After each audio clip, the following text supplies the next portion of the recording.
It's time for Ladies Can We Talk on 660 AM The Answer. Common sense talk with women and men about politics and standing up for America.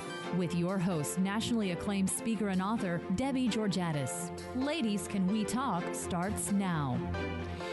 Good evening and welcome. Thank you so much for tuning in to Ladies Can We Talk. This is your host, Debbie Georgatos. Ladies Can We Talk is the name of my book and my radio show, and I bring this show to you every Sunday evening for 2 hours to talk about America, to talk about how we can preserve this precious country, and really our job in every generation is to protect our country for future generations, so future generations can experience the prosperity, abundance, security, safety, and just all the greatness of America that we have experienced in our lives. My mantra in the show is all issues are women's issues, and I really do encourage women to be tuned into every issue shaping America's future, and we need to be part of the political conversation every week.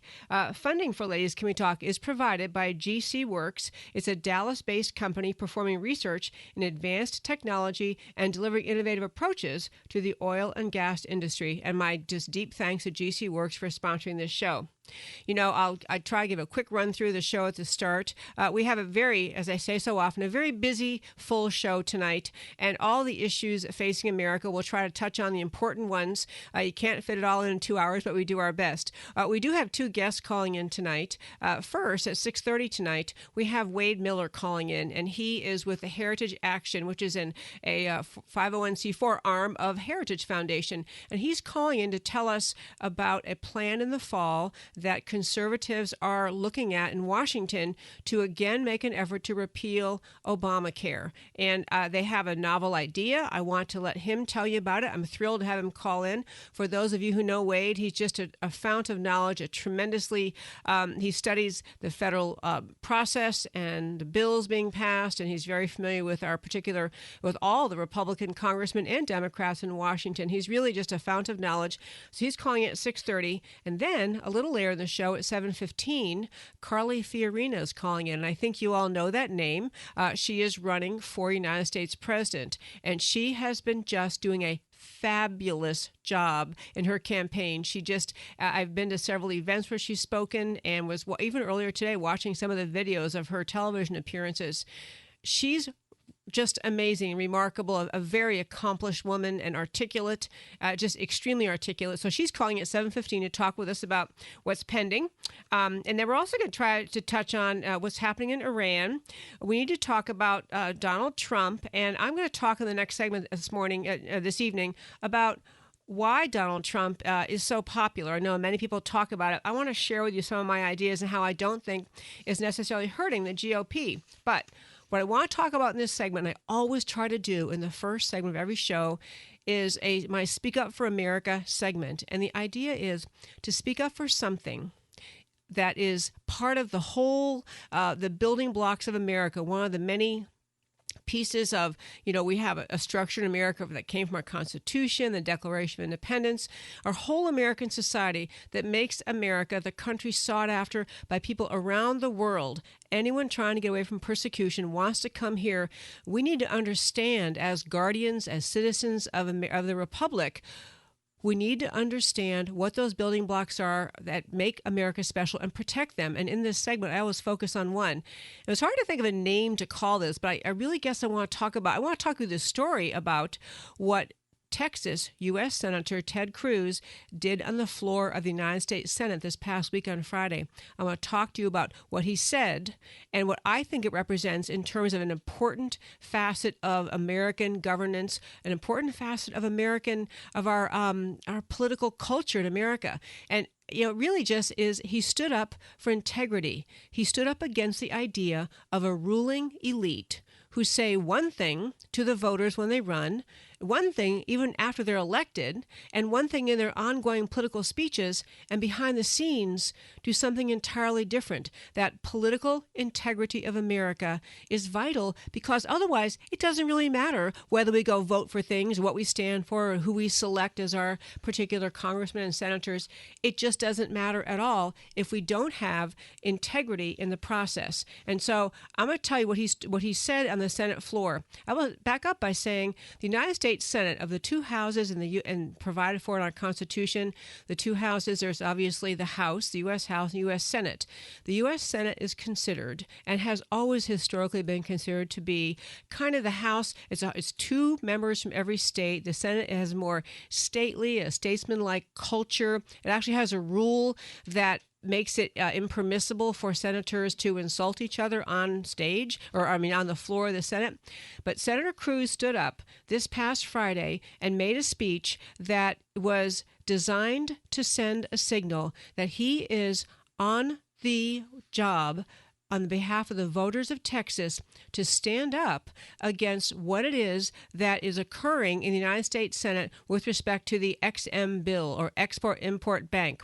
And I will tell you, as a very quick aside, the Export-Import Bank is something been in existence since FDR was president. It is a huge, it is a gluttonous example of crony capitalism. It's the example of what happens when people in Washington become comfortable with donations from corporations, donations from businesses that benefit from a federal law. It's essentially your tax dollars. You hardworking people who work hard every week and get a paycheck, your tax dollars go to Washington for the members of the Senate and the House to take that money and give it to corporations of their choosing under the Export-Import Bank system.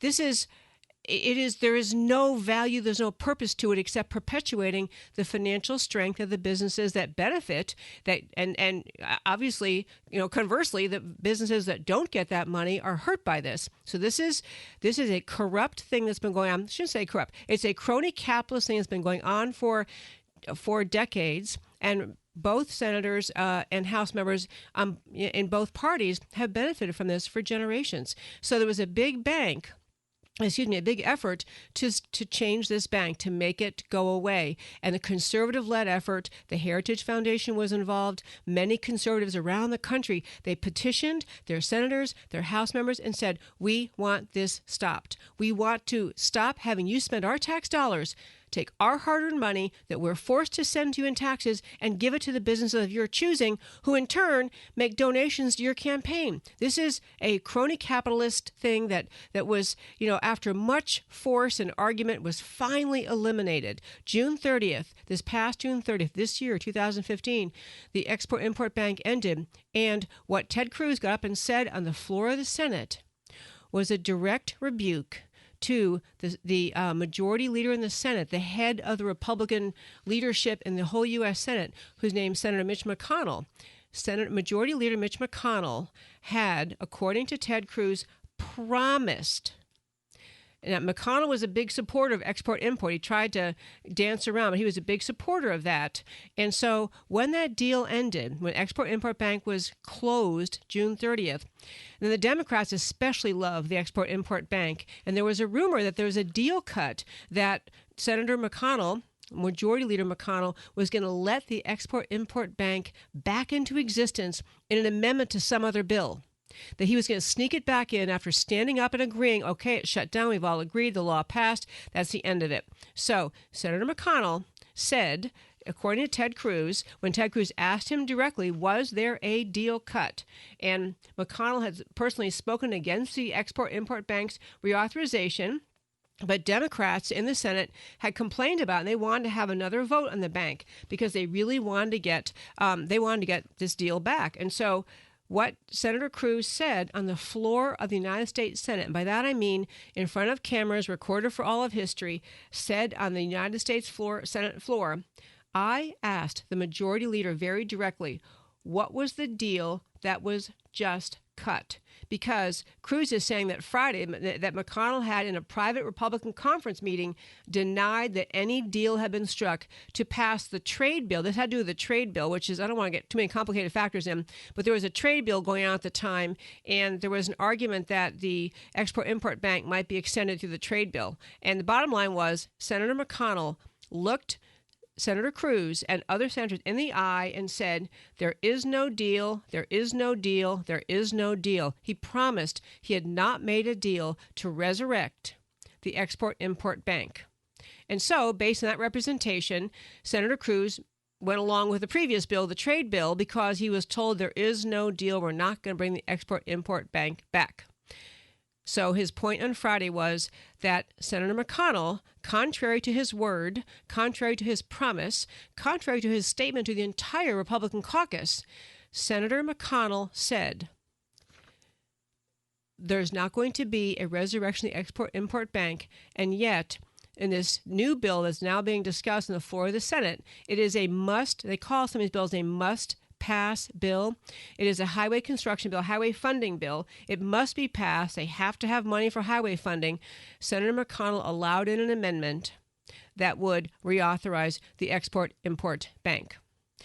Now, I have to tell you that when this export-import thing first came up, I was talking to my conservative friends in Washington saying, what is the big deal with this? And, they were saying it is a lot of money, but even more so, it is a product of, a symbol of what is so wrong in Washington, that our elected representatives get to Washington and they're looking out for themselves, their financial interests, their donors, their crony buddies, instead of looking out for what is right for America, what is right by the taxpayers. So it was a huge battle to get people to care enough about the Export-Import Bank than to stand up and vote it down. And that big conservative victory happened.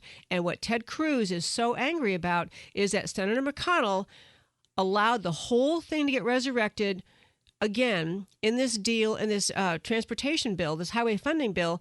And Ted Cruz is just saying, I have now learned that I can ask him a direct question, and I can't trust his answer. And ladies and gentlemen, whether you like Ted Cruz, you don't like Ted Cruz, you like Senator McConnell or you don't, the idea of integrity in American government is vital. We rely on it. We wouldn't bother voting. We wouldn't bother working on people's campaigns. We wouldn't bother having a Congress if we didn't think there was some level of actual integrity in the House and in the Senate. Then when people say, I promise I'm going to do that, they're going to do it. Senator Cruz put his entire career on the line doing this. I will say this about that. Senator Cruz, is running for president. I don't think, and he's already been punished by Senator McConnell for making this statement on the floor of the House. He already has a lot of the establishment Republicans, wringing their hands and saying he should never say that. They're not saying that Ted Cruz is wrong. In fact, they're kind of agreeing he's right. No one is saying, Senator McConnell didn't lie. No one's leaping to his defense and saying, no, he didn't lie. The ones who are defending Senator McConnell are simply saying, this wasn't very polite. We don't really do this in the Senate. You just shouldn't say that on the floor. You have to be nicer. No one is denying that what Senator Cruz is saying is true. They're just saying it matters more to us. We follow decorum and we follow the rules that say we're polite on the floor than we have integrity with the American people. So Senator Cruz, if he does not win this presidential election, I don't know how long he's going to be happy in the Senate, because many of the establishment Republicans, certainly Mitch McConnell is angry with him. He's already punished him with a committee assignment. But even more so, the establishment Republicans and Democrats, but right now we're talking about the Republicans, that circle around each other and they look out for each other more than for the American people. They're very, very angry with Senator Cruz. He has done the Mr. Smith goes to Washington. I stand for what's right. I won't play your games. I stand for what's true. It's a tremendous signal of bravery. People in the political inside class, the political consultant class, who say, you can't do that. You got to be nice to each other.